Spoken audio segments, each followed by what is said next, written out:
All right, morning everyone. So this week, Dan and the clan are down in Tennessee.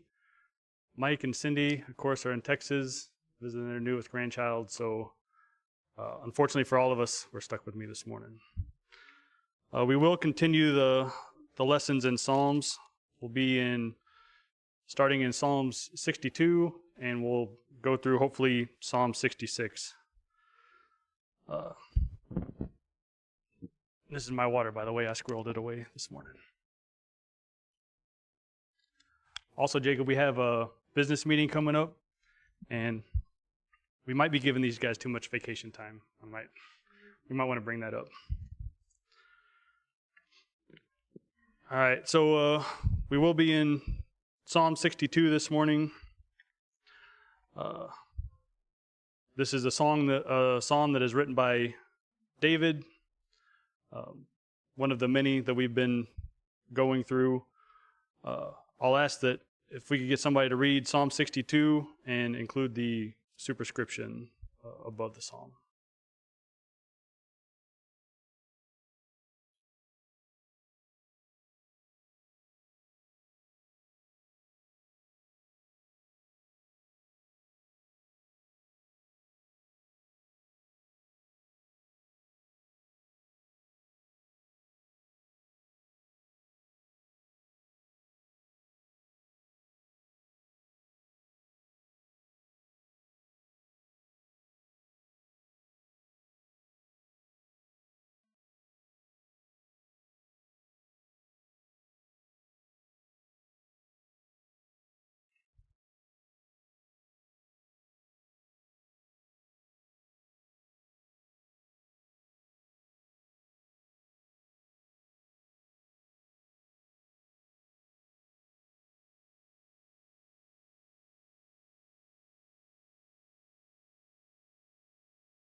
All right. So just starting out this morning, what kind of psalm does that feel like to you? So I don't know if there's an actual class for them, but you can kind of classify them as joyful and praiseful. There's some that are lamenting, and yeah, it's kind of his praise. Actually, I really like the song that Jerry had picked out this morning to start off. So at the end of it, it talks about the God is our defender, redeemer, and friend, and most of that is tied in right in here. He starts out by saying that truly my soul waiteth upon God, from him cometh my salvation. Looking into it, so that truly, I'm sorry, I want to back up to the superscription there. It says, to the chief musician, to Jeduthun, a psalm of David. So some people think that the chief musician may just be referring to God. There's several psalms that are attributed to just the chief musician. There's 3 psalms in particular that are attributed to the chief musician, to Jeduthun. One was Psalm 39, this one here, Psalm 62. Both of those are written by David. Psalm 77 is the other one, and that's a psalm of Asaph. So I was curious who this Jeduthun was. If you look him up, he comes up most of the time in Chronicles. He was appointed by David to carry out some office of music and ministry in the It was not the temple; it was the tabernacle at the time. But he was specifically pointed out by David as somebody to hold this office. Him and a few other people are named. So it could be that Jeduthun is, at that current time, the chief musician. He was the one, somewhere how Brother Mike here is typically the one that's in charge of music and songs and such. So it could be him at that time. Jeduthun was the chief musician. It does we don't have to turn there, I'll just read it out, but in First Chronicles and 25:1, moreover, David and the captains of the hosts separated to the service of the sons of Asaph and Heman, and of Jeduthun, who should prophesy with harps, with psalteries, and with cymbals. And then in 2 Chronicles 35:15, it says, and the singers, the sons of Asaph, were in their place, according to the commandment of David, and Asaph, and Heman, and Jeduthun the king's seer, and the porters waited at every gate, that they might not depart from their service, for the brethren, the Levites, prepared for them. So on both of those, it could indicate that maybe Jeduthun had some type of prophetic ability. It says that he should prophesy with harps and psalteries and cymbals, and then it also calls him in 2 Chronicles the king seer. So it could have been that I don't think he was necessarily a prophet per se, but he could have had some prophetic ability, whether that was teaching and expounding, I'm not sure, but again, it calls him the king seer. But anyway, that was I figured that if King David had written a psalm about me and nobody wanted to look me up a couple thousand years later, I'd be upset about it. So I was curious on who this guy was, because he must have had something kind of special about him for King David to address 2 psalms to him, and then Asaph to address him a psalm.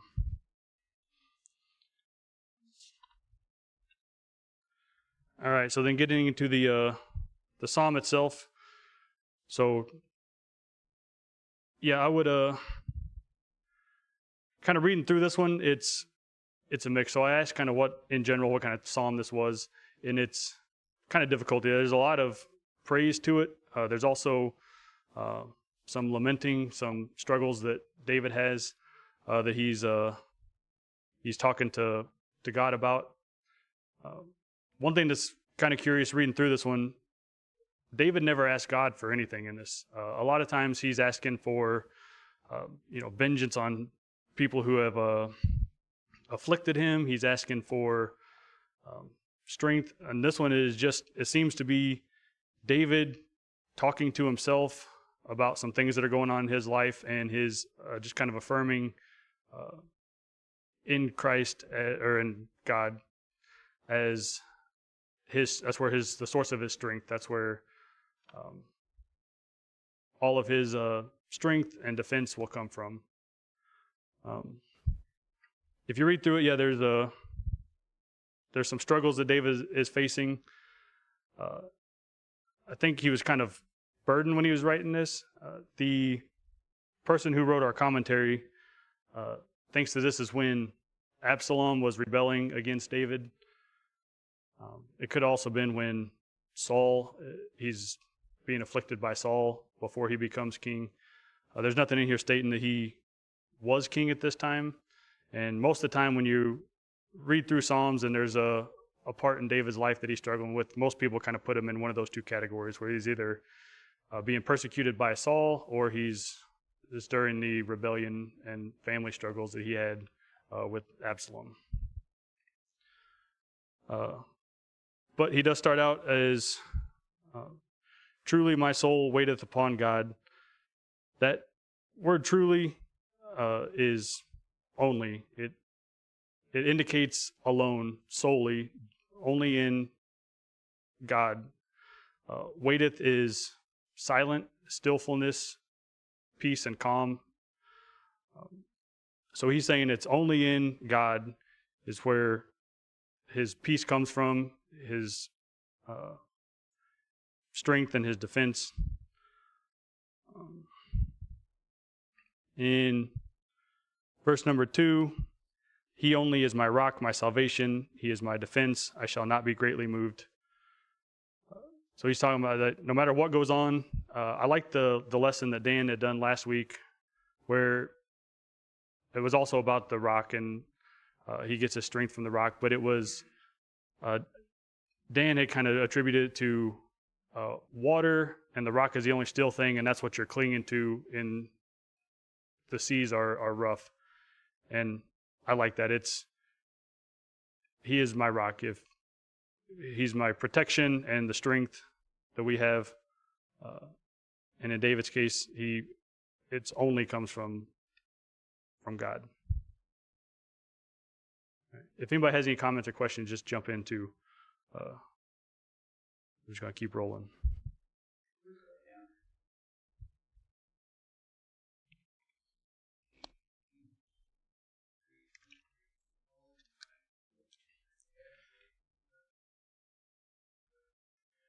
That's right. Yeah, we'll get into that too. Yeah, because he also indicates money and power and status is none of those things. You can't do it in other men, low men, high men, men of low degree. They can't do anything. They're empty. Men of high degree, they lie.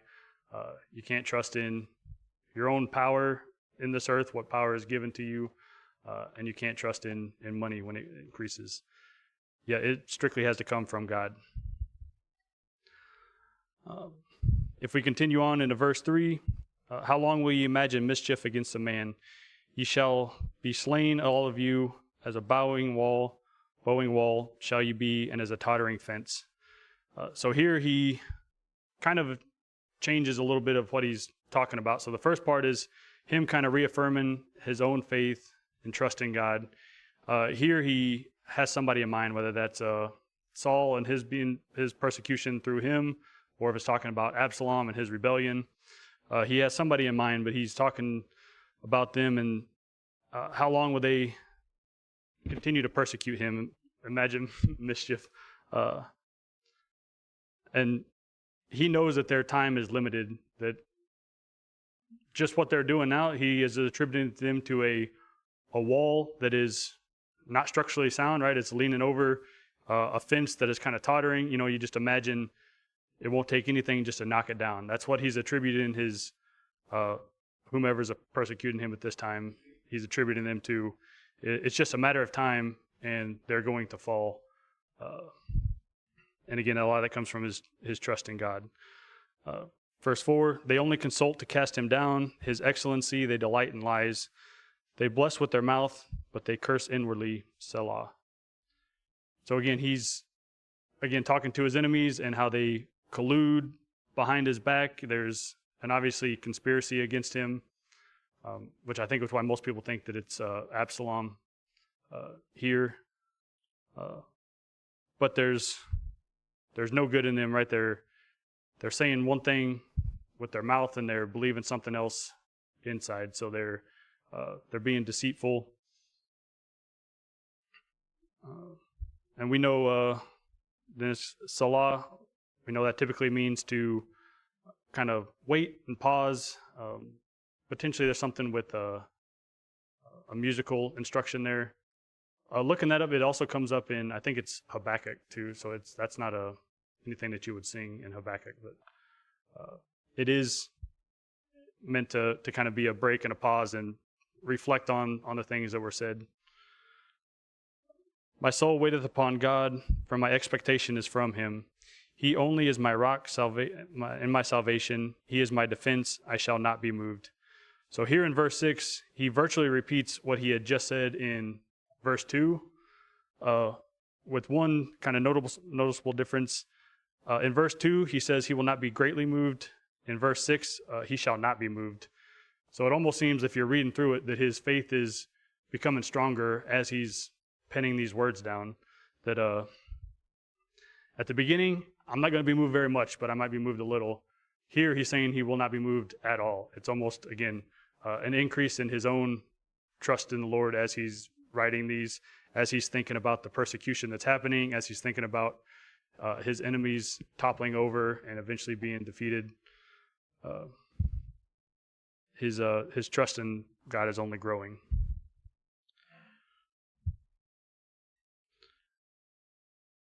All right, verse 7. In God is my salvation and my glory, my rock and my strength, and my refuge is in God. Trust in him at all times, ye people.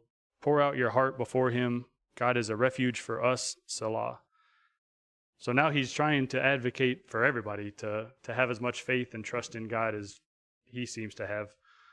He's telling everybody he's our refuge. Anytime that there's struggles in this life, anytime that there's troubles, he's the one that you can go to.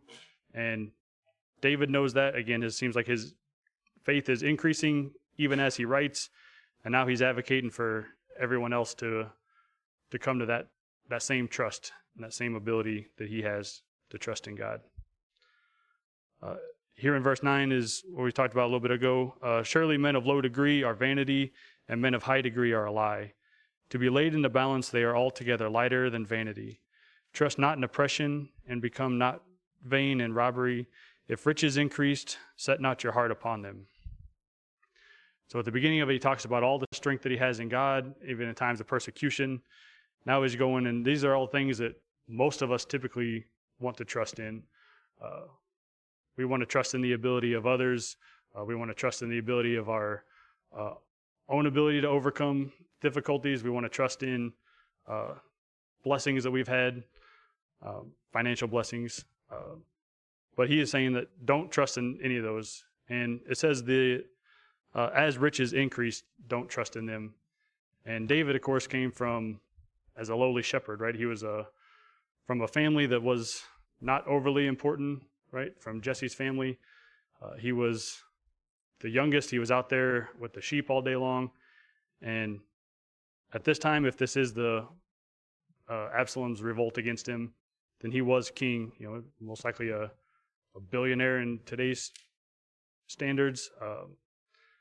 And he's saying as they increased, do not begin to put your trust in these earthly things.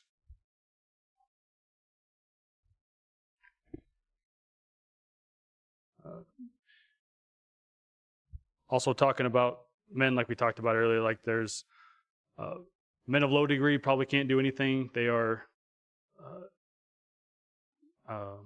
they can't do anything to really help you with the struggles that you face. They are vanity, emptiness. There's no substance there. Men of high degree are most likely just liars. They're phony. You couldn't trust them, potentially opportunistic. And any other strength that you may think that you have is not what you should trust in. And ending it out in verse 11, God has spoken once, twice have I heard this, that power belongeth unto God. Also unto thee, O Lord, belongeth mercy, and thou renderest to every man according to his work. So actually the first time I read through that, I was, of course you agree with everything that, when he's saying he's spoken once, he's spoken twice, he's just emphasizing that this is a true statement. The power belongeth to God, but also unto God belongeth mercy. So the first time I read that, I was very happy is probably the word, that the one who's all powerful is also all merciful to anybody who would to come to him, who would rest in him, who would lean on him in times of trouble. You would not want the one who's all powerful to also have no mercy. That would not be what I want. But I felt incredibly fortunate the first time I read that yes, God is all powerful, and he also has mercy to those who want to take his mercy. That's offered to everyone. Anyone who accepts that will no doubt be thankful that they did. All right. Anybody got any other comments for Psalm 62?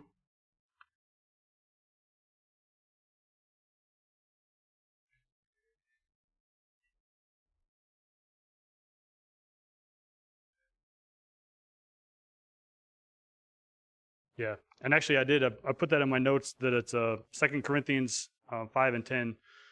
For we must all appear before the judgment seat of Christ, and everyone may receive the things done in his body according to that which he hath done, whether it be good or bad.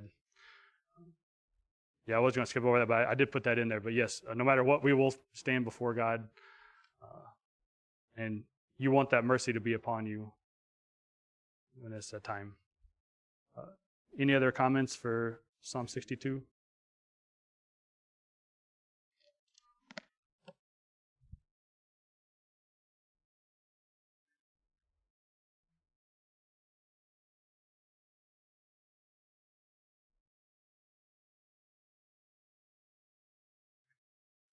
Yeah, that's yeah, he's all those things and much, much more, right? I mean, at the end, he talks about he's going to be the judge, the executioner. I mean, it's, yeah, you could attribute all those and more to God. All right. If there's nothing else, we'll jump to Psalm 63. If I get somebody to read the title and then the first 11 verses.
All right, so here in Psalm 63, we have another psalm from David.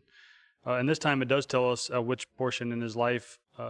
It says when he was in the wilderness of Judah. Now, there's probably multiple times that he was in the wilderness. Again, if you think of Saul, when he was being persecuted by him, David also fled when Absalom came to rebel against him. This one, as you read through it, to me, it does sound maybe more like it's during Absalom's time period, and maybe I kind of highlight some of that as we're going through it. But we know that for sure David's the author, and at this time that he was away from Jerusalem and he was out in the wilderness. All right, so as we move through this, O God, thou art my God. Early will I seek thee. My soul thirsteth for thee. My flesh longeth for thee in a dry and thirsty land where there is no water. To see thy power and thy glory, so I have seen thee in the sanctuary. Yeah, that's pretty straightforward. I like that psalm. All right. No real interpretation needed there. When it says that he wishes in verse 2 to see thy glory as he was seen in the sanctuary, so that indicates that he's probably out in the wilderness for some time, that he had been away from the sanctuary. Again, there was no temple at this time. It would have just been a tabernacle with the ark in it. And so he must have been away for a long time, and he's longing to see that. It also says that early will I seek thee. So that's the first thing that David does when he wakes up, right, is to seek after God. The same way that he's in the wilderness and he's looking for a source of water, that he's thirsty, he attributes to the same, where it's he wants to refresh himself with water the same way that every morning when he wakes up he wants to refresh himself with God's word.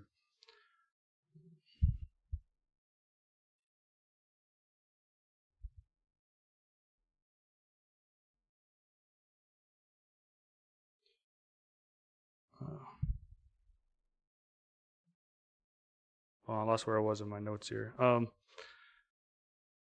So as you're reading through it, right, he talks about that he's out in the wilderness. He also talks about his enemies coming upon him. It's, again, a song kind of mingled with praise and like sorrow and hurt. It sounds like that he is seeking God. He's looking towards him, but he's also at the end of it talking about his enemies and the persecutions that they have. Kind of like if, your son tried to usurp your throne. I'd assume that there's probably the same feelings that most of us have, if that was the case. But he starts his day with the Lord. His flesh longeth for thee in a dry and thirsty land where no water is. So the same way that, again, if we was all in the wilderness, one of the first things you'd want to do would be find a source of water. That's the way David feels every morning when he wakes up. It sounds like he wants to reconnect with the Lord. Because of thy loving kindness is better than life, my lips shall praise thee. Thus will I bless thee while I live. I will lift up my hands in thy name. My soul shall be satisfied as with marrow and fatness, and my mouth shall praise thee with joyful lips. I shall remember thee upon my bed and meditate on thee in the night watches.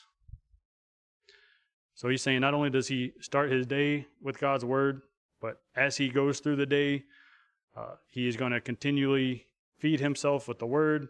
He's going to bless God in all that he does. And then even when he goes to sleep at night, that's the last thing that he does is meditate upon the goodness and the things of God. That his whole day is encompassed by waking up, connecting with God, going through the day, continually praising God, and ending the day with praise and thoughtfulness towards God.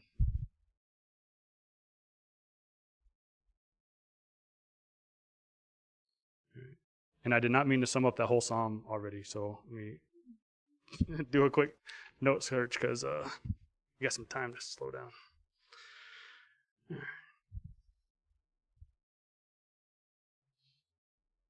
Anybody got anything that they would like to discuss on this one?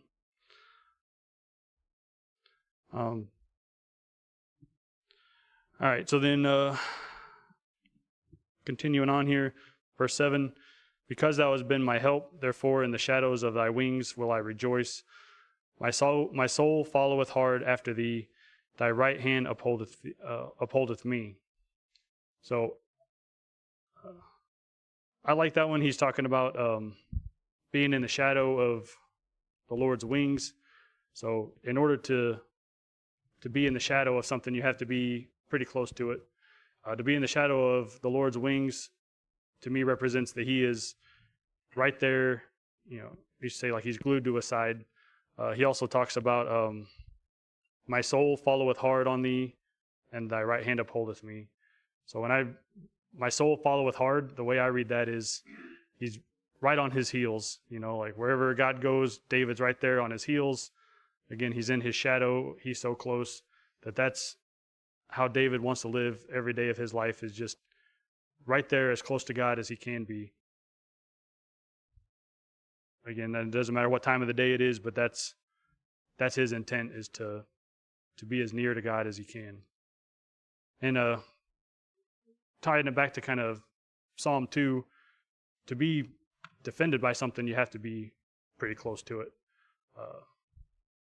If you think of a rock blocking you from, who knows, arrows or whatever is getting slung at you, you kind of have to be kind of right behind it. It's not going to do you any good if it's 100 yards away. So you got to kind of be right there next to something to get its protection, its shade.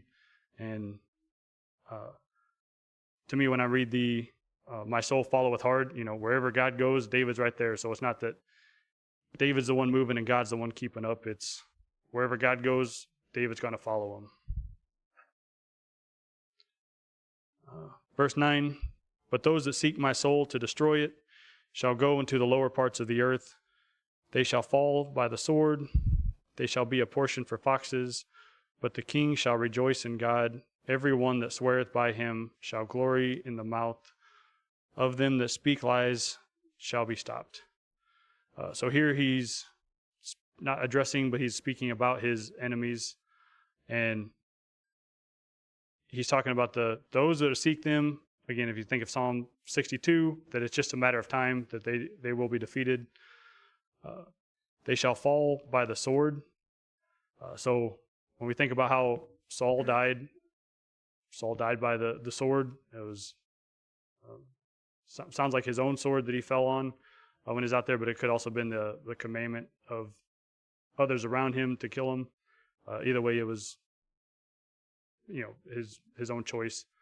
But he died by the sword. Where Absalom in 2 Samuel in 18, it talks about it was darts. So Joab went after Absalom. He was, if you remember, he's caught in the tree by his hair, and Joab's men seen it, and Joab grabbed some darts and went over, and it doesn't say he killed him that way. It says he stabbed him that way, and then his men kind of went after him after that.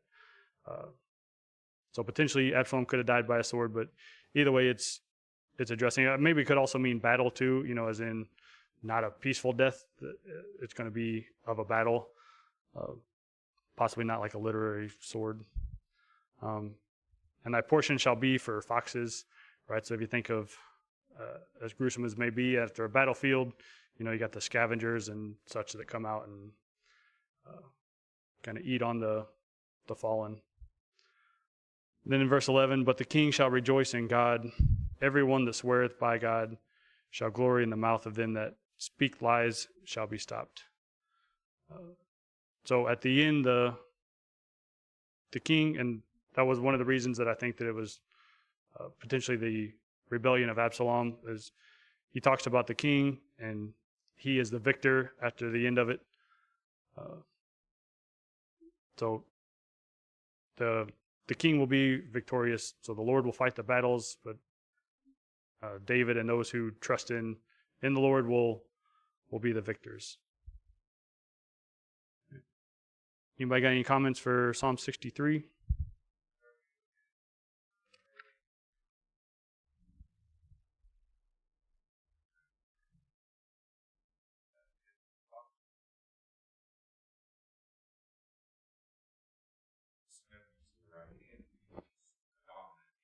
Yeah, strength and power.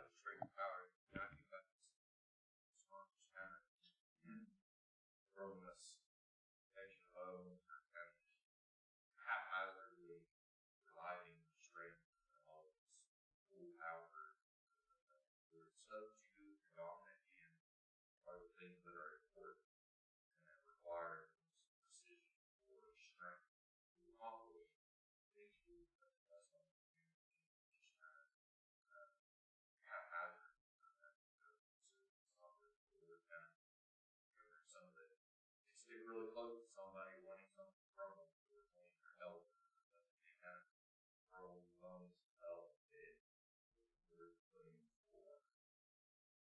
Yeah, I like that. It's a two-way street, right? It's David follows after God, and then God does what he can to protect him, using his strength. All right. Anything else before we go into Psalm 64? All right. If I could please get somebody to read Psalm 64. It's a short one, 10 verses.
All right, so in this psalm here, it is another psalm written by David and again attributed to the chief musician.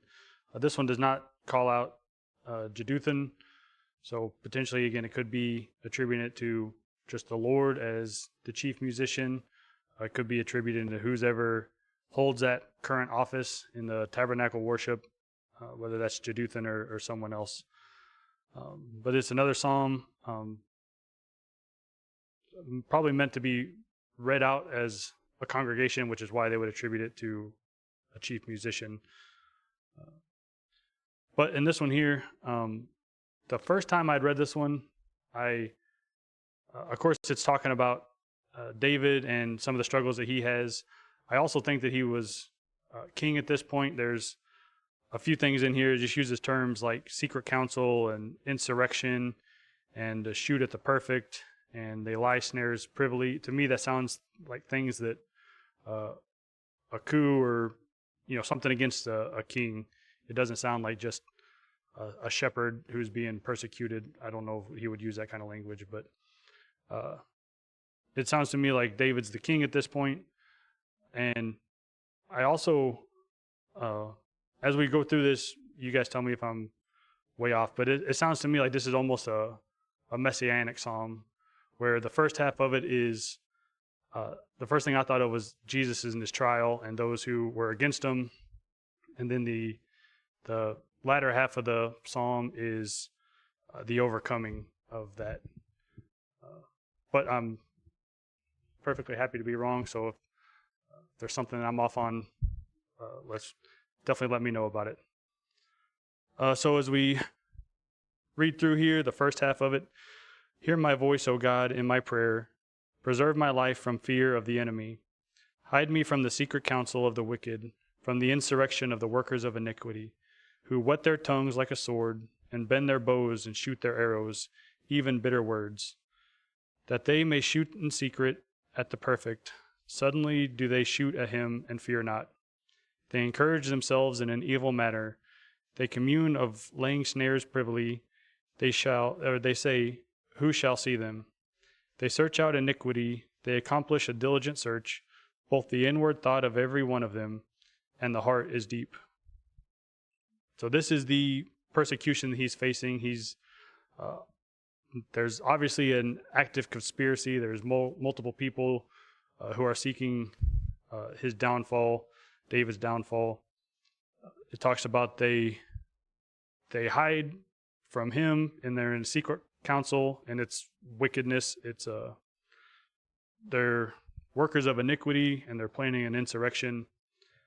They whet their tongues like a sword, so they sharpen their tongues against him. The words that they use are attacking words. They bend their bows and shoot their arrows as bitter words. So he feels the sting of it. Again, this could be him referring to his time when Absalom was rebelling. There's no definite way for us to know that, but if you read through it, it does sound, the betrayal to him is very hurtful, which could indicate it's somebody very close who he did not see as somebody who would want to attack him. You could also put your father-in-law in that kind of same camp, but David's obviously incredibly hurt by the conspiracy and the wicked thoughts that these who are close to him are having. Again, as I read it, I kind of put Jesus on trial in there as what it sounded like to me. The Sanhedrin and the way that they treated him, and they did the trial in the middle of the night, and it was obviously very rigged is probably the best word against Christ to find him guilty. Moving on, starting in verse 7, but God shall shoot at them with arrows. Suddenly shall they be wounded. So they shall make their own tongue to fall upon themselves. All that see them flee away, and all men shall fear and shall declare the work of God. For they shall wisely consider his doing. The righteous shall be glad in the Lord, and shall trust in him, and all the upright in heart shall glory. So the first half of it, he's talking about the persecution that he's facing to those who are around him that is incredibly hurtful to David. And in the second half, he talks about how God will again come in as his defender, as the one who is keeping David, who is strengthening him. It doesn't say that David will retaliate, but it says in verse 7, God shall shoot at them with an arrow. So at the beginning of the psalm, the conspirators are the ones who are using their words as arrows and flinging them at David. And here God steps in and he will shoot an arrow with them. And it says, suddenly will they be wounded. So they won't even see it coming. It'll be a surprise to those who are attacking and those who are persecuting. They shall make their own tongue to fall upon themselves. That's verse 8. So the things that they use and say against David will be used against them. Their own traps and snares and all their wicked devices will be used against them. And they shall flee away, and all men shall fear and shall declare the work of God, and they shall wisely consider of his doing. The righteous shall be glad in the Lord and shall trust in him, and all the upright in heart shall glory. Any comments or discussion points for Psalm 64?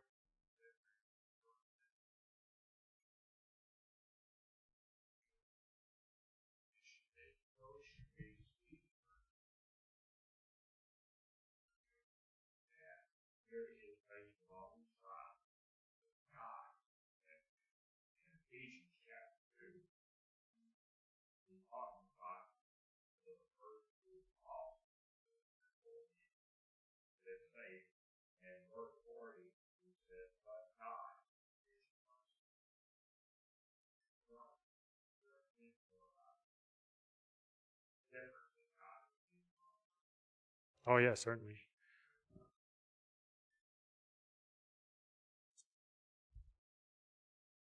All right. Anything else for Psalm 64? All right. Psalm 65. If there's somebody who would please read those verses.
All right, so this psalm here, Psalm 65, again, it's attributed to the chief musician.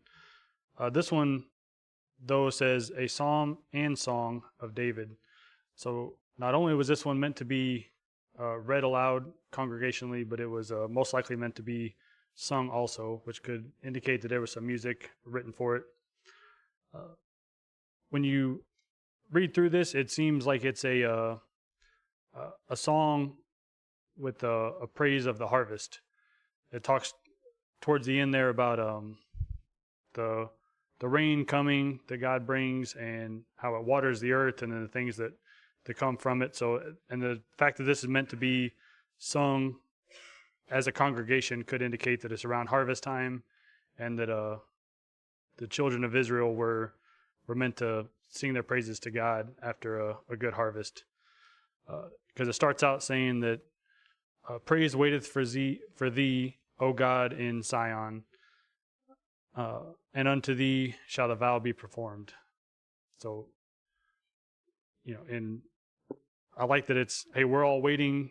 When God comes, we'll sing our praises to him. It's waiting for God. When he gets here, we're ready to sing praises to him. And shall the vow be performed? Could indicate some promises that they made early on. If you think of this as at the end of the harvest, potentially before the harvest, and the commitments that they would make for the offerings of the first fruits and such, it could all indicate that we'll hold up our end of the bargain. O thou that hearest the prayer, unto thee shall all flesh come. Iniquities prevail against me. As for our transgressions, thou shalt purge them away. I like that in verse 3, it's iniquities prevail against me. So that could be potentially David talking about his own iniquities and his own struggles. Again, this is meant to be sung. So I would think of it more as my own personal iniquities and struggles, and not necessarily somebody who is doing evil against me. Because again, when you think of this as a congregational song, but it says that thou shalt purge them away. So this is something that they recognize had not happened yet, that it is to come, right? If you think of David, 1,000 years or so before Christ, this is something that is to come. It's down the road, but they have trust that it will be done. Blessed is the man who thou choosest and causest to approach unto thee, that thou may dwell in the courts. Thou shalt be satisfied with the goodness of thy house, even of thy holy temple. Again, if you think of this time, there was not a physical, actual temple. It would have just been a tabernacle. Solomon was the one that built the temple. But if you read through it, so it starts out with, he talks about God in Zion. Then later on, he talks about God over the whole earth. So they witness the how magnificent God is, and he is doing things in Israel, but he's also the God of the whole earth. And at the end, it ends with him watering the earth, that it bringing forth the corn and the different things, the life sustaining substances. All right, so we didn't quite get to Psalm 66. I wasn't sure if we would or not. But Psalm 66 is the one that is highlighted in our books. So that commentary will do a whole lot better job than I would going through it. But anybody got any other closing comments on anything that we went over this morning?